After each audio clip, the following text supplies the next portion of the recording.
It works good. So we got our strips, okay? So now we've got it. Bleeding is slowed down. We put our strips on there. Now we're into the area of dressing the wound and bandaging the wound. What's the difference? What's a dressing? What's a Band-Aid look like? A Band-Aid, typical Band-Aid, has a white piece of cloth known as the dressing, and then the bandage is the plastic adhesive material around it. So a dressing is basically the cloth you pad it with to absorb any type of fluid or blood that might come out. Again, bandana, sock, t-shirt, right there. And then the bandage is what you wrap around it to keep the dressing in place. AKA doesn't taste too well. Exactly. Ace bandage or anything like that. So whatever you want to use as a bandage out of your kit's going to work. You can take the straps off your bag. You can use your Gorilla Tape, which is, that's your go-to for most things. The Gorilla Tape. You can use your space blankets. Obviously the cloth. Tear a square out, use that down, cut a big strip, wrap it around. Now let's say, as you're walking along, it begins to bleed and leak. Now what? Create a pressure dressing. So everybody take out their bandana. Everybody's going to say, okay, we got a cut on our arm, laceration, and now we're going to apply self-aid and create a pressure dressing. Pressure dressing just means you're going to tie it around your arm. Okay, now remember, one arm's cut pretty bad and it's bleeding, right? So how are you going to tie it around there? You're going to have to get creative and use your teeth, tie it in a knot, and pull it tight as you can. You want the knot centered over top of the injury. If you do that, it's going to create pressure over the wound and be simulating you applying pressure. Once you get that tied, good. Yeah, that's right. You want the actual knot right Over the top of the injury. as opposed to the, Exactly. just more pressure. So once you have that, now you're going to watch it. You can walk. As you're walking and doing self-rescue, you elevate the arm. If bleeding continues, you're going to stop, apply further pressure, and hold the arm above your heart. Hold it above your head until bleeding stops. How long? 10, 15. On your leg, let's say you got a big cut on your leg, you whack it open with an axe or something crazy. All right? What are you going to do? You're going to do the exact same thing we just covered. And apply it to your leg and you're going to hold over it. Yeah. So if you just wrap it, apply the same thing, lay down, elevate the leg. Okay? Lay down, lift that leg up. If you have an arm injury, it is helpful to splint or immobilize the arm, especially if it's a really big cut. If you splint it, it's going to help keep you from, further injuring it, cause you to guard it automatically. But if you want to immobilize it, completely put it up against your chest, it's going to help decrease blood flow to that limb and also keep it safer. But generally speaking, most of us are fine. It has to be a pretty serious injury if we need to deal with that. Leg injury, you may or may not be able to walk out. It may increase bleeding. You may create further trauma by trying to force yourself to be self-rescued. Then it becomes a survival situation. Exactly. So, you have to look at what you're dealing with and treat it best you can.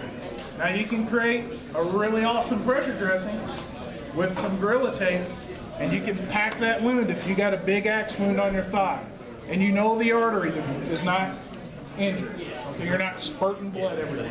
You got 2 to 4 minutes, then you're dead. So you're going to have to put on a tourniquet. If you know you're going to be okay, it's just an open, you might see some flesh, meat, fat. You're okay, it sucks, but you're okay. Right. Close it up. Apply that pressure and wrap that whole leg in duct tape. Okay? Walk it off. Rub the dirt on it. So, wrap it in duct tape and you can get your way out. Okay? Tourniquets. Let's say we have bleeding that we just can't get under control. We've applied pressure. Let's say it's an arterial spray, or we got spray going. Psh, psh, psh. We don't know. We just can't control or stop it. We're going to have to put a tourniquet on it. How do you do a self-tourniquet? Same way you just did. Right. You got to do it all by yourself. So I want everybody to figure out how you're going to make a tourniquet. And let's apply it up here on your arm. You're going to find that you need something larger than your standard bandana. You might need a couple of them. I'm going to tell you this, a drum liner works fantastic as a tourniquet. You want it 2 inches wide all the way around. So think space blanket, rolled up, drum liner rolled up, tied in a knot, put it through the arm, bear down and tighten with your teeth. Then what you got in your kit, it's going to be a stick, tent stake, belt. Perfect. What do you got in your kit that you can use is that, what's it called? The piece or the stick. What are you making? Windlass. Windlass. Exactly. It's a windlass. So you're going to put that in there, tie that down, and then tighten it up. The trick is applying enough pressure and then pinching it in with your arm and checking your own pulse. Can you imagine doing all this on yourself? It's tough. You're in a whole new mental game now. There's something really serious that you can't get control. You know, you only have minutes before you start getting lightheaded. I was leading. If you're bleeding a lot out of yeah, your brachial artery, the pulse up here. Yeah, you do not want to feel that pulse down there. So that's how tight you're going to tighten it. And once you have it on, leave it on. You're good for up to 24 hours. What's the time for the video? 24 hours. Well, the appendage isn't going to die. And when it used to die, that was a crushing blow. And they were basically pinching it off. That's why you gotta have the wide game. Yeah, 2 inches wide, military's proven.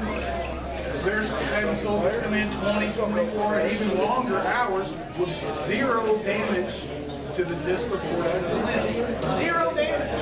That's huge. After that time, they start losing minute amounts like numbness and things like that. So you got time. It doesn't hurt, it's not bad. As long as it's wide. As long as it's wide enough.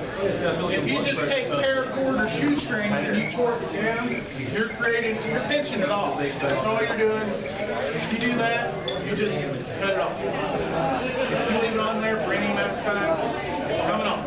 It's that simple. It has to be 2 inches. That's what Oh, no, I did not think of that. Okay. Yeah. So, when you take your pulse, always use your 2 fingers because your thumb has your own pulse, its own pulse. So never check your pulse with your thumb. No, in general. Just never take your thumb and do this on any part, even up here, because your thumb carries its own pulse, okay? So you want these 2 fingers always here, here, either it doesn't matter, wherever's the best for you. Depending on when it's injured, right?